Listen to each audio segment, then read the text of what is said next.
السلام علیکم دوستو، آج کی اس ویڈیو میں آپ کو بچپن کی کچھ تازہ ترین یادیں سنائیں گے۔ ان تصویروں اور ویڈیوز کو دیکھ کر دوستو واقعے میں دل خون کے آنسو رویا۔ تیسری کلاس کا نتیجہ آنے کے بعد اس کتاب سے واسطہ پڑھتا تھا۔ یقین جانے پہلے 1 یا 2 دن یہ کتاب بہت اچھی لگتی تھی، بعد میں پتہ نہیں کیا ہو جاتا تھا، لیکن جو بھی تھا وہ وقت یہ کتابیں سب سے خوبصورت تھیں۔ لیکن اس بات کا پتہ ہمیں اب لگا، تب بڑے ہونے کی ہمیں جلدی تھی، لیکن جب بڑے ہو گئے تو پتہ لگا کہ وہ وقت جو گاؤں کے پرائمری اسکول تک گزر گیا، وہ وقت سب سے اچھا وقت تھا۔ وہ بچپن کا کلاس روم جو کہ نام ہی کا کلاس روم ہوتا تھا، کیونکہ پرائمری میں تو گرمیوں میں درختوں کے نیچے بیٹھ کے پڑھتے تھے اور ہم سردیوں میں دھوپ میں بیٹھ کر پڑھا کرتے تھے، لیکن جو بھی تھا بہت مزہ آتا تھا۔ درختوں کے نیچے پرندوں کی آوازیں سن کر اور گلہریوں کا بھی آنا جانا لگا رہتا تھا۔ نہ کپڑے گندے ہونے کی پریشانی ہوتی تھی، نیچے زمین پر مست ماحول میں بیٹھتے تھے، گاچی، تختی، سلیٹ ان سے کھیلنا، ان پہ لکھنا اور ان کو مٹانے کے لیے اپنا تھوک استعمال کرنا۔ جب نہ کوئی جراثیم تھے، نہ کوئی بیماری تھی، ہر طرف موج مستی کا دور تھا۔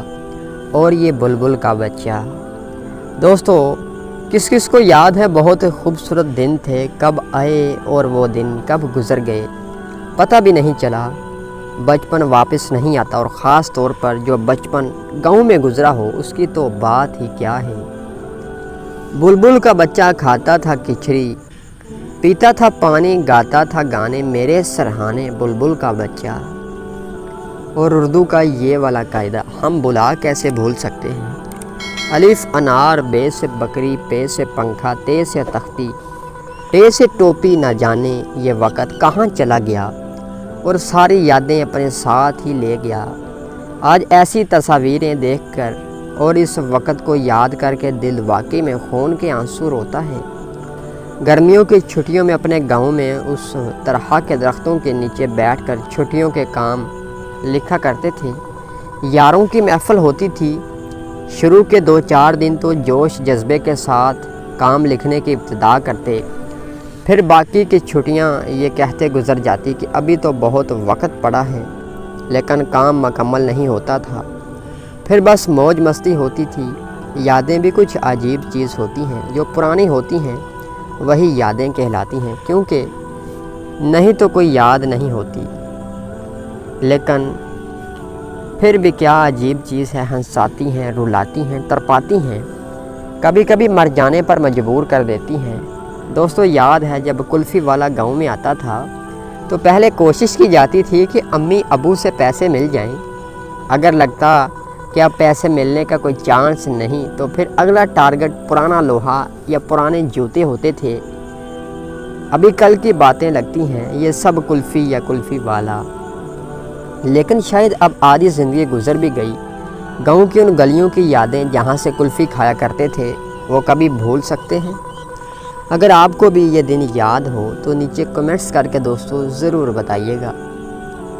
کسی دور میں ہوتا تھا میٹھی میٹھی لڑائی کا، سب بھائی بہن پنکھے کے آگے والی چارپائی پہ سونے کے لیے لڑتے تھے، لیکن ایک چیز سب گھروں میں مشترکہ ہوتی تھی کہ سب سے آخر والی چارپائی ہمیشہ ماں کی ہوتی تھی، کیونکہ ماں کو ہوا اچھی نہیں لگتی تھی اور اسے پنکھے کی آواز میں نیند بھی نہیں آتی تھی۔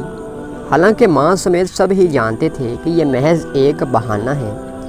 پھر دور بدل گیا، اب چارپائیوں پر نہیں کمروں پر دوستو لڑائیاں ہوتی ہیں، اور پھر مکانوں اور جائیدادوں پر وہاں تک پہنچ جاتے ہیں جہاں سے واپسی ناممکن ہوتی ہے۔ اور وہی ماں جو سب کو اکٹھا کرنے کی خاطر آخر والی چارپائی پر سوتی تھی، اب بے بس کبھی ادھر کبھی ادھر ٹکڑوں میں بانٹتی جاتی ہے۔ ہمارے بچپن کے سینکڑوں کھلونوں میں سے ایک کھلونا، اصل نام اللہ جانے اس کا کیا تھا، مگر سب ہی اسے اپنا بینڈا کہا کرتے تھے۔ یہ شاید واحد پروڈکٹ تھے جس کو فروخت کرنے والے کو گلی میں آوازیں نہیں لگانا پڑتی تھی، فقط اس کی ٹٹرانے کی محض آواز سن کر ہی ہم بچے سمجھ جاتے تھے اور 8 آنے 1 روپیہ لے کر خریدنے کو بھاگ جاتے تھے۔ وقت واقعی ہی بہت تیزی سے دوستوں گزر گیا۔ ابھی کل کی ہی تو بات ہے کہ ہم انٹینا ٹھیک کر کے ایک آواز لگاتے تھے، ایس ٹی این آیا، جواب آتا ایس ٹی این آ گیا، اب پی ٹی وی نہیں آ رہا۔ اس جملے کی بات گشت میں ہمارا اور آپ کا بچپن گزرا ہوگا۔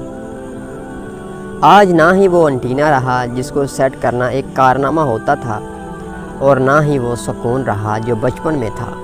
آج نفسا نفسی میں کھو گیا وہ سکون۔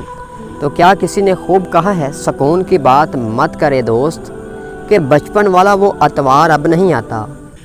دوستو، اگر آپ کو ہماری یہ ویڈیو پسند آئی ہو تو پلیز اس ویڈیو کو زیادہ سے زیادہ لائک اور شیئر ضرور کیجیے گا۔ ملتے ہیں نیکسٹ ویڈیو میں، تب تک کے لیے اللہ حافظ۔